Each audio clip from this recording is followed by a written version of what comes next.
Alors, Bezrat Hashem, le soir de ce matin, Rabbi Abba Patach, Im Tashim Mi Shabbat Raglecha, Asot Chafatzecha Beyom Kochi. Il y a un verset que nous disons chaque samedi midi. Im Tashim Mi Shabbat Raglecha. Qu'est-ce que ça dit Tashim Mi Shabbat Raglecha? Fais attention à tes pieds Shabbat. Qui veut dire quoi? Dit la Gemara, ne marche pas Shabbat comme tu marches en semaine. En semaine, tu cours.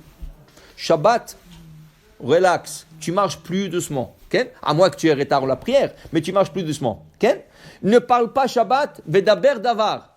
La parole de Shabbat ne devrait pas être comme la parole de la semaine. En semaine, tu dis, hi, bonjour, comment ça va? Shabbat Shalom. Shabbat Shalom au Mevorach. C'est tout. Tu ne parles pas le Shabbat comme tu parles en semaine. Tu ne t'habilles pas Shabbat comme tu t'habilles en la semaine. Ken? Il dit ici, Zakaï minun Israël, Dekucha birichu, Itrae behon, Lidabeka behu mikol shar amin de alma. Combien sont chanceux le peuple d'Israël car Akadosh Baruch Hu les a choisis. Et migor ichimuta de Léon, de l'amour qu'il avait pour ce peuple, Viahav laon oraita, Viahav laon Shabbat diukadisha. Il nous a donné la Torah, mais il nous a donné un grand cadeau qui s'appelle Shabbat. Qui veut dire quoi? Le Shabbat, on l'a reçu en plusieurs temps, qui veut dire, Moshe Rabbeinu arrive en Égypte et il dit au pharaon, on voit à Israël, il dit non, laisse-leur tranquille, ils vont travailler plus dur maintenant. Il dit ok, écoutez, laissez-leur au moins se reposer un jour de la semaine pour question de rentabilité, pour vous.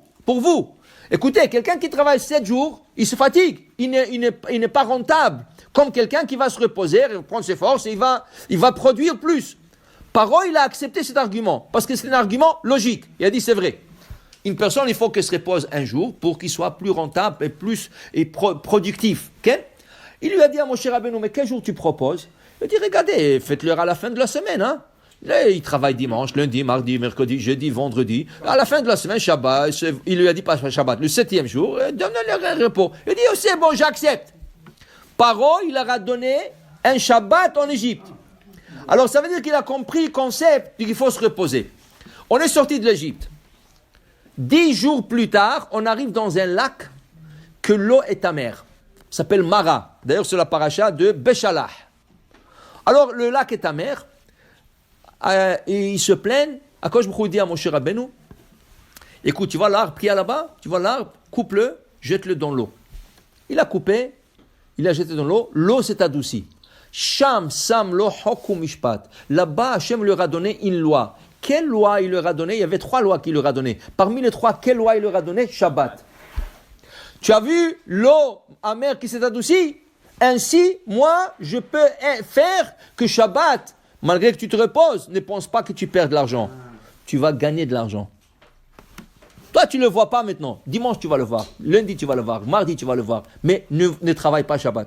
Ça veut dire qu'on a reçu 2e fois le Shabbat en sortant de l'Égypte le 10e jour de la sortie. 3 mois plus tard, on est devant le Sinaï. Qu'est-ce qu'on reçoit au 4e commandement? Zachor et Yom HaShabbat le Kadesho. Rappelle-toi du jour du Shabbat. Ça veut dire qu'on a reçu le Shabbat à 3 reprises. En Égypte, en esclavage, en sortant 10 jours plus tard et en don de la Torah, quand on a reçu la Torah. Pour dire, ça c'est un cadeau qu'Hachem a fait pour le peuple d'Israël parce qu'il les aime. Okay?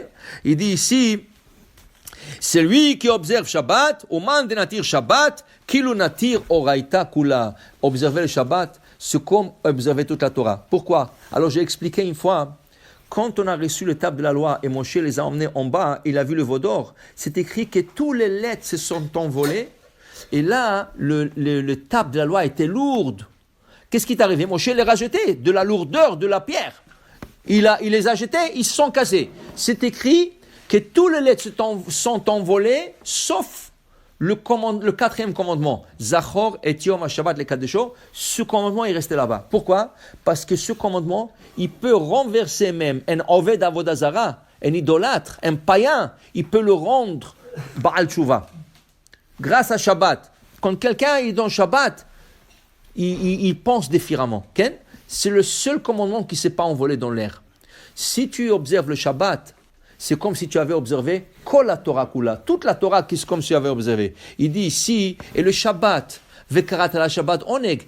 En vérité, qu'est-ce que Hachem veut de nous? Qu'est-ce que Hachem veut du Shabbat? Oneg, plaisir, Je veux que tu te régales. Régale-toi. Je veux que tu te reposes. Repose-toi. C'est tout. Il dit ici, mange bien. Et il dit, mange comme si tu aurais mangé, si tu aurais invité quelqu'un. Si tu invites quelqu'un, tu prépares.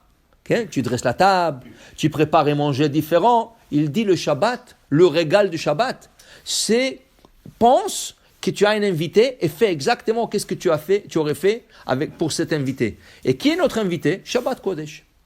Shabbat Kodesh. Le Shabbat, c'est notre invité. La reine Shabbat, c'est notre invité. Alors il dit ici, une personne doit régaler le Shabbat de la manière des amin ou shpiza bebatora metakana. Quand un invité vient, la table est prête. Sois sûr que quand tu arrives de la synagogue, la table est prête. Peut-être c'est pas toi, ta femme, n'importe qui. La table est prête. Ken? La table est bien dressée, elle est belle. Ken? Il y a des fourchettes, il y a des assiettes, il y a tout. Dresse la table, l'Ichvot Shabbat. Ken? Si tu peux permettre, ne prends pas le même service de la semaine pour Shabbat. Achète un service de Shabbat. Okay? Le verre pour Shabbat, tout pour Shabbat. Shabbat c'est différent. Shabbat, il faut l'honorer. Honore le Shabbat comme si tu aurais fait pour un invité important. C'est pour ça que Rabbi Ami et Rabbi Assi, tout le vendredi, le matinée, il courait. Il rentrait, il sortait, il emmenait, il achetait, il préparait tout ça. Alors il dit, tout ça, dit non. Si on aurait reçu un grand rabbin chez nous à la maison, on n'aurait pas fait tout ça. À plus forte raison, Shabbat, la reine vient chez nous. Combien il faut préparer pour dire, le Shabbat, tout ce que Hachem veut de nous, se régaler, c'est pour nous. Il ne nous a pas donné quelque chose de hors d'ordinaire. Au contraire, tout ce qui était interdit de faire Shabbat, c'est pour se reposer.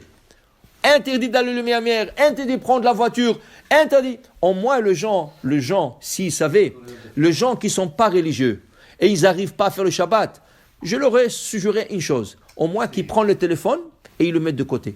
Pour tout le Shabbat, 24 heures.